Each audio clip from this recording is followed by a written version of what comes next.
रामानुजन. एकीकडे आपल्याला आपल्या मनात गणितासारख्या विषयाबद्दल भीती आहे, तर दुसरीकडे आपलाच हा देश थोर गणित तज्ञांची भूमी म्हणून ओळखला जातो.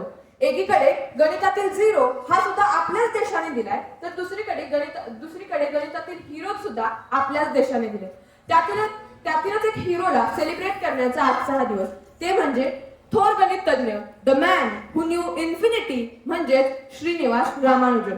मित्रांनो, आपल्या भारताचे माजी पूर्व पंतप्रधान डॉक्टर मनमोहन सिंग यांनी चेन्नईमधील एका कार्यक्रमामध्ये आजचा दिवस म्हणजे श्रीनिवास रामानुजन यांचा जन्मदिवस हा गणित दिवस म्हणून साजरा करण्याचा निर्णय घेतला.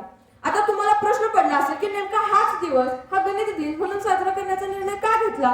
तर मित्रांनो, ज्या व्यक्तीने अवघ्या 13व्या वर्षी ट्रिग्नोमेट्री सारख्या विषयाचा शोध लावला, ज्याने इन्फिनिटीचा फॉर्म्युला शोधला, ज्या व्यक्तीला शुद्ध गणिताचं कोणतंही औपचारिक प्रशिक्षण नसताना ज्याने 32 वर्षांच्या आपल्या छोट्याशा आयुष्यामध्ये जवळपास 3900 निकाल, समीकरणे आणि तत्सम शोध स्वतंत्रपणे लावले, त्या व्यक्तीचा वाढदिवस आपण गणित दिवस म्हणून साजरा का करू नये?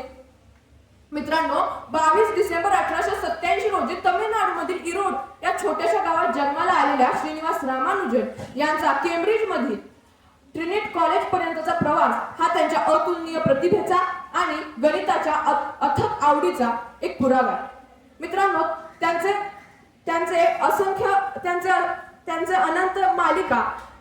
अनंत मालिका, सतत अपूर्णांक इत्यादी क्षेत्रातील कार्य हे संशोधनाचे नवीन मार्ग खुले करणारे आहेत. मित्रांनो, श्रीनिवास रामानुजन यांचा गणिताच्या दैवी स्वरूपावर गाढा विश्वास होता. ते एकदा म्हणाले होते, an equation for me has no meaning unless it express a thought of God.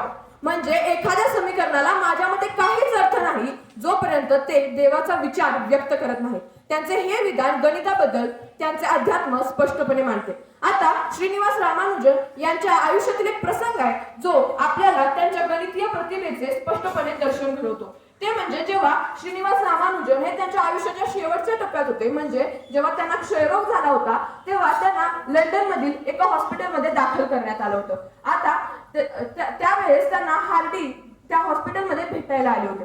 आता हार्डी त्या हॉस्पिटलमध्ये पोहोचले आणि त्यांनी श्रीनिवास रामानुजन यांची प्रथम विचारपूस केली आणि बोलता बोलता ते त्यांना म्हणाले, मी तुम्हाला इथे भेटायला आलो खरा, पण मी ज्या गाडीतून तुम्हाला भेटायला आलोय त्या गाडीचा नंबर हा अत्यंत अनइंटरेस्टिंग आहे, तो अत्यंत डल आहे, म्हणजे तो अत्यंत अशुभ आहे. त्यावर रामानुजन म्हणाले, असं कोणता नंबर आहे तो?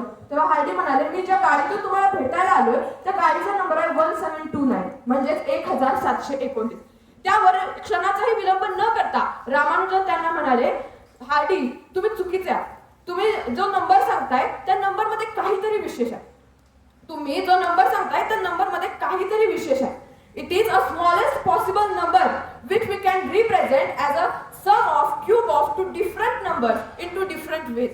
म्हणजे हा असा लहानात लहान अंक आहे, संख्या आहे जी आपण दोन वेगवेगळ्या संख्यांच्या घनांच्या बेरजेच्या स्वरूपात दोन वेगवेगळ्या प्रकारे मांडू शकतो. म्हणजे आपण 10चा घन 1000 आणि 9चा घन 729 या दोन्ही घनांची बेरीज म्हणजे 1729 या पद्धतीने तो घन मांडू शकतो. किंवा 1चा घन 1 आणि 12चा घन 1728 या प्रकारे आपण 1729 ही संख्या मांडू शकतो. आता तुम्हाला प्रश्न पडला असेल की यात एवढं विशेष काय? पण मित्रांनो, क्षयरोगासारखा घातक आजार झालेला असताना, अंथरुणाला खिळून असतानाही त्यांनी ही आकडेमोड क्षणाचाही विलंब न करता लगेच फटाफट सांगितली. म्हणजे एक असा व्यक्ती ज्याने फक्त आणि फक्त आकड्यांवरती प्रेम केलं. मित्रांनो, श्रीनिवास रामानुजन यांच्या आयुष्यावरती एक पुस्तक प्रसिद्ध आहे, ते म्हणजे the man who knew infinity. हे पुस्तक रॉबर्ट कॅनिगेल यांनी लिहिले. आता तुम्हाला प्रश्न पडला असेल की नेमकं या पुस्तकाला the man who knew infinity असंच नाव का देण्यात आलं? म्हणजे श्रीनिवास रामानुजन अशा प्रकारे पण पुस्तकाला नाव देता आलं असतं, पण the man who knew infinity असंच नाव का देण्यात आलं?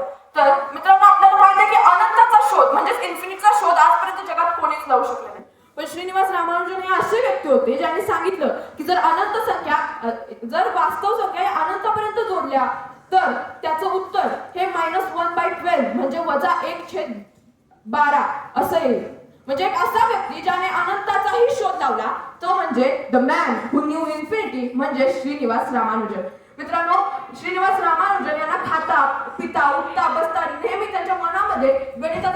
चालत असेल.